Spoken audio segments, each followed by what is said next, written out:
So, welcome to episode 3. Marianne Williamson wrote, "Our deepest fear is not that we are inadequate. Our deepest fear is that we are powerful beyond measure. It is our light, not our darkness, that most frightens us." We ask ourselves, who am I to be brilliant, gorgeous, talented, fabulous? Actually, who are you not to be?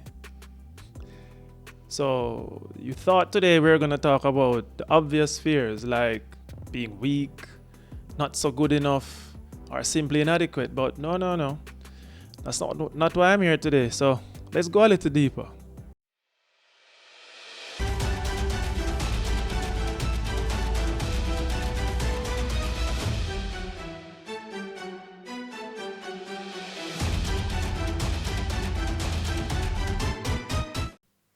Think back to a time when you imagined yourself as the greatest in the world at something you loved.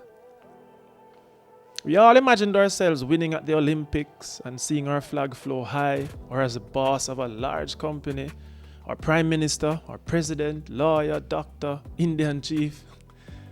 For most of us, these dreams and aspirations happened when we were young, before the world started throwing doubts at us and telling us, "You can't do this, you can't do that, you'll never be good enough." We allowed these voices to overwhelm our confidence and desires, and over time, we started believing them. We became fearful, not of failure, but even trying to reach for the greatness we secretly knew we were capable of. And then we no longer needed the world to tell us we can't. And we now, because of all of this, our own fears, we started to self-sabotage. We stop ourselves long before anyone gets a chance to try. We reject our own potential before the world even notices us. But know this, it is next to impossible for you to achieve anything above what you see of yourself. And hardly likely anyone will give you any opportunities above what you demonstrate as your true skills and talent.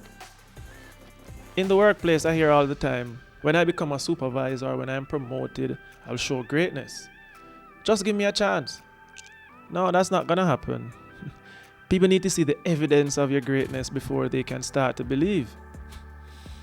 But there's also another layer to our hesitation to shine. Many of us have this overwhelming need to fit in, to be accepted by our peers, so we stay very quiet. Deep down, we dream of becoming that supervisor or the general manager or the owner, but we convince ourselves it will never happen. So I've seen countless staff members who really hold themselves back. They rejected themselves before I even get the chance to evaluate the potential. And that's the problem. If you don't take the risk and step forward, as the famous tagline goes, if you don't have a ticket, you don't have a chance. You have to put yourself out there, face the rejection, and stop blaming the world for not giving you the opportunities you truly never pursued. Be mindful. Just like you, everyone has their degree of fears and insecurities that blind us. But I must admit, one of the worst manifestations of insecurity is when the leaders are insecure. An insecure leader is really afraid of others' successes. They stifle growth and discourage innovation, and worse if this insecurity is demonstrated with arrogance. When you have a leader, they listen, they are open to criticism, they encourage feedback, they create an environment where others can shine. They aren't afraid to surround themselves with people who are brighter and more talented than them. And they won't label you as arrogant when you are trying to shine your light or manifest your greatness. You know, we often do mistake confidence for arrogance. But confidence is simply believing in your opinion, believing in your talent or your worth, and defending it passionately. Arrogance, on the other hand, is when you shut out others' perspectives. You refuse to listen and assume that you're superior above all. Well, the leadership today demands collaboration, not dictation. You can't just tell people what to do and expect the results. That old model is gone. But, this generation may have gone a little too far with their strong opinions, but that's a whole different topic for another day. But we do suffer as a society from individualism, a diminished sense of community, And if we're honest, we're just very, very indisciplined. This issue is evident in our team sports because despite Jamaica's immense physical talent, our team sports often struggle. Yes, we know resources and facilities and nutrition play a significant role. But I believe that a major role is our collective inability to function as a disciplined, cohesive unit.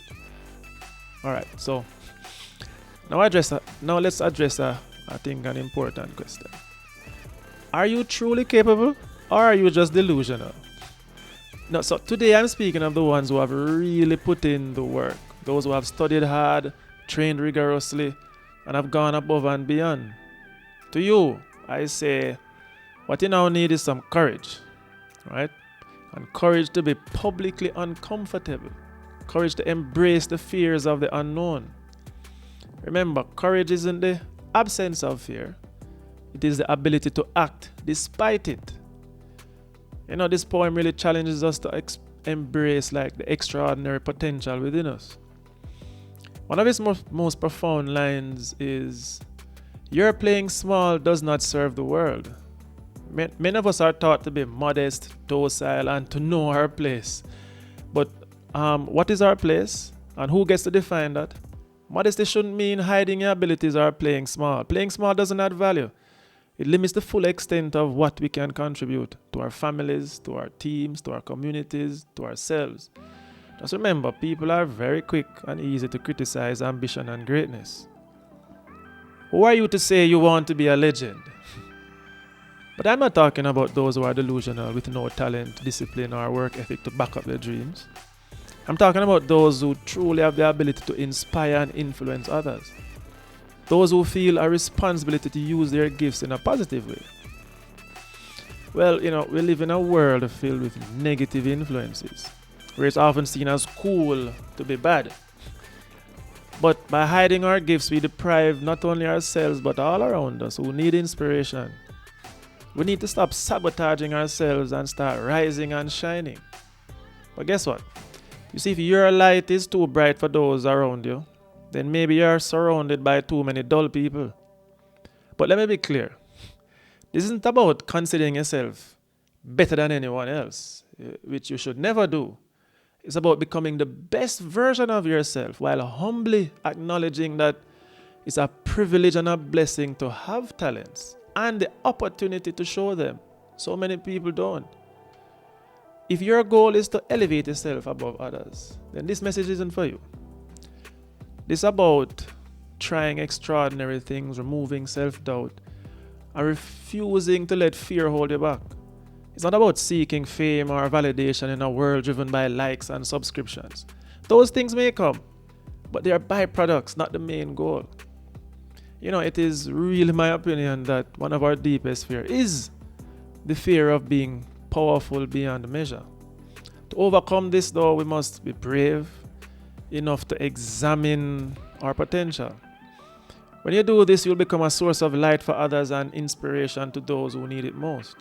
So, to those again who made it to the end of my rambling, shine brightly, my friends.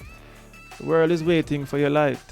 So till next time when I discuss a topic I am struggling with as a parent, and I will really need your help and comments on what's okay punishment in school or home for our kids?